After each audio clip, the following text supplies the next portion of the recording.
Reka tubahe ikaze cyane kandi twongere tubashimire mwe mukomeje kudukurikira ku Ibendera TV. Tugiye kubagezaho ibiri kuvugwa muri Kigali.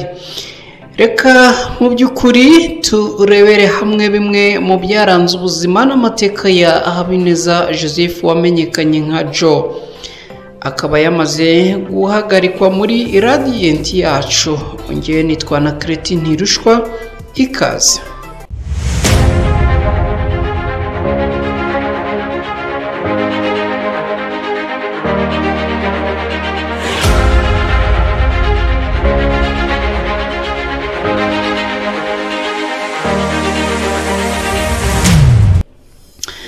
Yitwa Habineza Joseph Joe, yahoze ari Minisitiri w'Umuco na Siporo mu Rwanda, nyuma aza gusezererwa muri Guverinoma y'u Rwanda. Ubu akaba yongeye gusezererwa muri Radiant yacu nyuma y'igihe ariho akorera.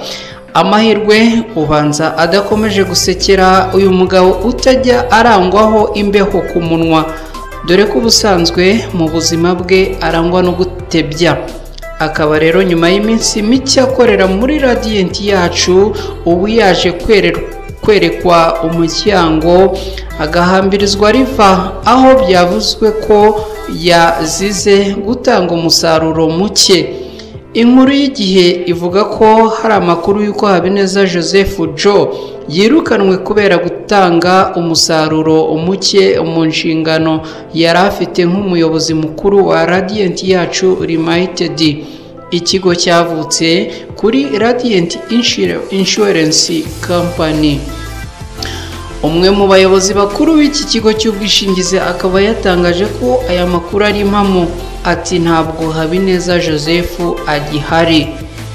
Ni mu gihe ubwo yahabwaga aka kazi muri Nyakanga umwaka ushize wa 2019. Uyu mugabo yari yavuze ko yahawe aka kazi kubera ubushobozi abayobozi bamubonagamo. Si we wa mbere cyakora wirukanwe. Ibi kandi bibaho mu buzima bwa buri muntu wese, dore ko kwirukanwa bitavuze ko yaciye inka amabere. Ariko se ubundi Habineza Joseph Joe ni muntu ki mu by'ukuri? Ni umugabo wihariye. Ku myaka ye 56 aherutse kujya muri studio akora indirimbo ye ya mbere iri mu njyana ya reggae.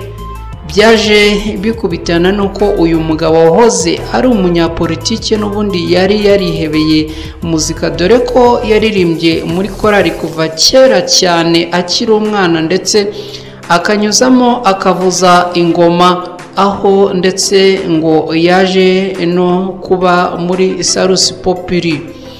Ambasaderi Joseph Habineza yinjiye muri politike mu mwaka wa 2004 ubwo Perezida Kagame yamugiriraga icyizere akamuha inshingano muri Guverinoma y'u Rwanda zo kuba Minisitiri w'Umuco na Siporo. Ni inshingano yamazemo imyaka hafi 7, aza kwegura muri 2011. Habineza Joseph yaje kongera kugaruka muri uyu mwanya muri Nyakanga 2014, awuvaho muri Gashyantare 2015. Mbere yaho yari ambasaderi w'u Rwanda muri Nigeria.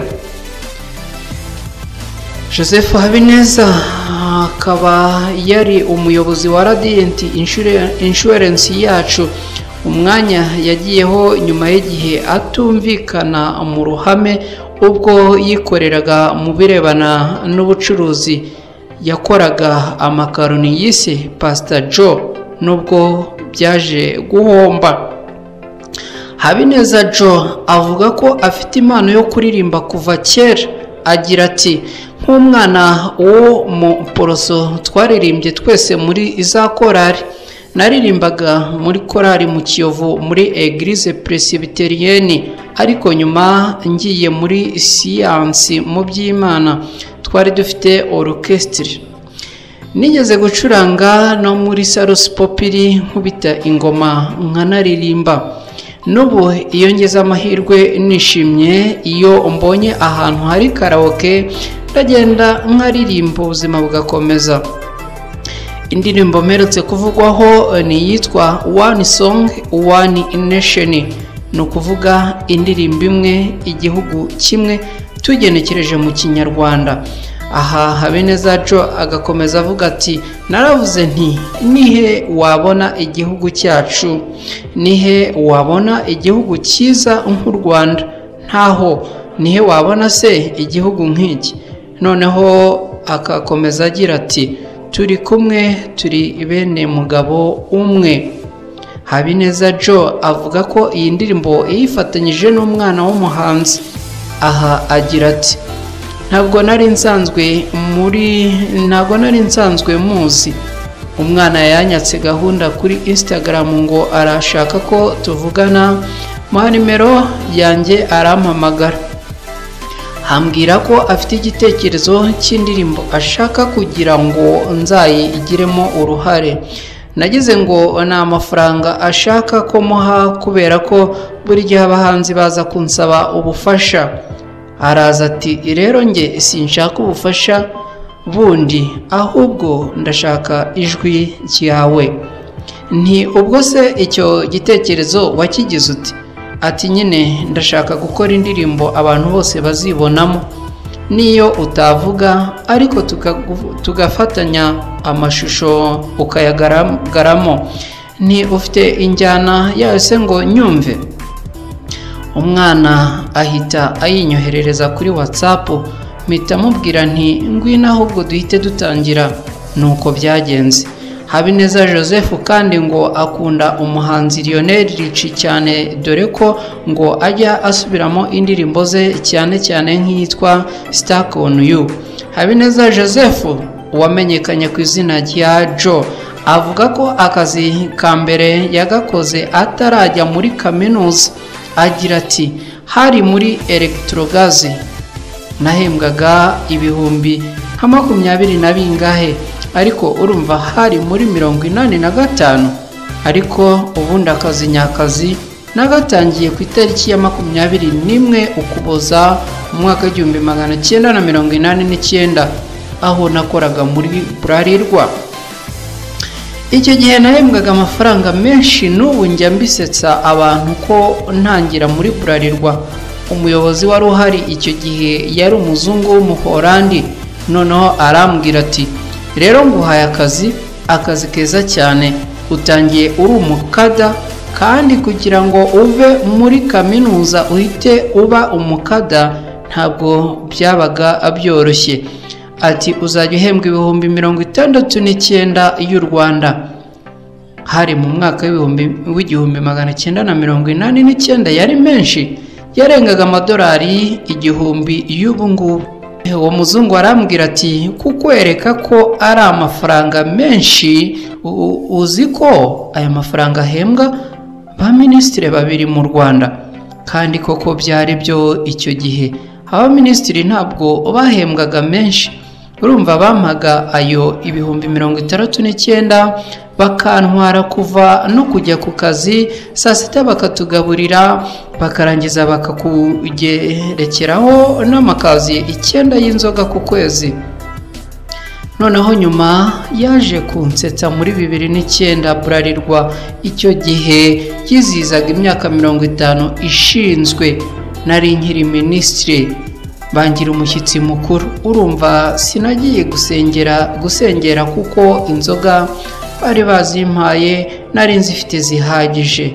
Natumije ababyeyi ndababwira nti muze dutaha akazi. Madamu yajyaga nsetsa akabwira abantu ati nimuze tujye kuvidura frigo. Ubwo navaga mu Bufaransa imyenda yo nari nyifite ihagije, ahubwo ikintu cya mbere twese dukora nahise nimuka. Nari narongoye umwaka ubanziriza, narongoye nkiri umunyeshuri. Noneho ubwo ahantu madamu yabaga nari naramusize n'abana, duhita twimuka tujya kuba mu nzu ya ke sociale ku Kacyiru. nyuma y'umwaka umwe nibwo niguriye imodoka yanjye yari Mazda 323, akamodoka ka siporo keza cyane kari gahagaze amafaranga agera kuri miliyoni. Yari yarakoze, yari umuntu w'umuzungu wari uyivanye i Burayi, yari nziza cyane rwose. Kari akamodoka kagushimishije kagucisha mu nzira. Habineza Joseph avuga ko mu buzima bwe arangwa no kubaha akazi no kwiyoroshya. Joe avuga kandi ko ahura na Perezida Kagame bwa mbere byari mu mwaka w'1994 tariki ya 3 Mata. Agira ati twari twagiye gukina volleyball, najyanye n'ikipe yanjye ya volleyball y'Inyamirambo tujya gukina ibyumba n'abana bo mu Nkotanyi, ariko umukino urangiye abandi baratashye nge nsigarayo. Ni nazo Imana nagize, ari nacyo cyatumye ndokoka jenoside kuko yatangiye ndi ku murindi. Habineza Joseph wamenyekanye nka Joe avuga ko mu bintu atazibagirwa byamushimishije ari ubwo yarebaga umukino w'igikombe cy'isi wa nyuma w'Ubufaransa n'Ubutaliyani wabereye mu gihugu cy'Ubudage mu mwaka w'2006, ariho cya gihe Zidane yakubitaga umutwe Marco Materazzi. Habineza Joe agira ati si ibyo gusa ariko nanone hari n'umukino wa Barcelona na Bayern Munich wabereye i Roma mu mwaka w'2008 igihe Eto'o yatsindaga igitego na Messi. Nanone nabonye Porto na Bayern Munich mu mwaka w'2010 i Madrid. Imikino yari myiza, yari ishimishije, ibereye ijisho. Joe avuga kandi ko afana ikipe ya Arsenal na FC Barcelone kuko ngo bakina umukino mwiza usukuye uryoheye ijisho. Atanga ubutumwa ku bantu bose bw'uko bakwiriye guca bugufi, kutiremereza, gukora cyane kandi bakamenya ko nta joro ridacya, ko nta mvura idahita. Habineza Joe avuga ko yahanuriwe kuba pasiteri. Agira ati hari umupasiteri wo muri Nigeria yari umunyekongo, yarambwiye ngo umunsi azaza gusura u Rwanda azasanga ndi pasiteri, wenda bizaba ntawamenya, ubwo nibyo bigiye gukurikiraho. Habineza Joe avuga ko umurongo wo muri Bibiliya umufasha ari umurongo uboneka muri Zaburi ya 23 hagira hati Uwiteka niwe mwungeri wanjye sinzakena. Mu Gushyingo mu mwaka w'2016 Ambasaderi Joe Habineza yakoze ubucuruzi bwa makaroni yahaye izina rya Pastor Joe, zakorwaga n'uruganda rwo mu Misiri rwitwa Antonio. Izi makaroni cyakora zacurujwe mu Rwanda ariko ntizasakara hose, biza kurangira umushinga wazo uhombye. Joseph Habineza mbere yo kugirwa umuyobozi mukuru wa Radiant yacu mu mwaka ushize yakoreye uruganda rwa Heineken i Kinshasa muri Repubulika Iharanira Demokarasi ya Kongo mu mwaka w'1994 kugeza mu mwaka w'1998, ndetse aza no kuba umuyobozi ushinzwe ikoranabuhanga muri Heineken muri Nigeria mu mwaka w'1998 kugeza mu mwaka w'2000. Muri Nzeri mu mwaka w'2004 Gashyantare kugeza Gashyantare mu mwaka w'2011 yabaye Minisitiri wa Siporo n'Umuco mu Rwanda. Mu mwaka w'2011 kugeza mu mwaka w'2014 agirwa Ambasaderi w'u Rwanda muri Nigeria. Ngibyo bimwe mu by'ukuri byaranze ubuzima n'amateka ya Habineza Joseph wamenyekanye ku kabyiniriro ka Joe. Reka nanjye mbashimire abari bakomeje kudukurikira, mudukurikira muri mu Rwanda, mudukurikira muri Afurika, mudukurikira muri no mu bihugu bya kure kujyana kugeza ku mpera z'isi. ni Bendera TV, umusanzu wanyu turawushimira cyane. Mukomeze kubana natwe mukora like, subscribe ndetse mukora na share kugira ngo mu by'ukuri ibi itubagezaho isakare ihenshi. Nje nitwa na Cretin Hirushwa, ndabashimiye mugira amahoro y'Imana.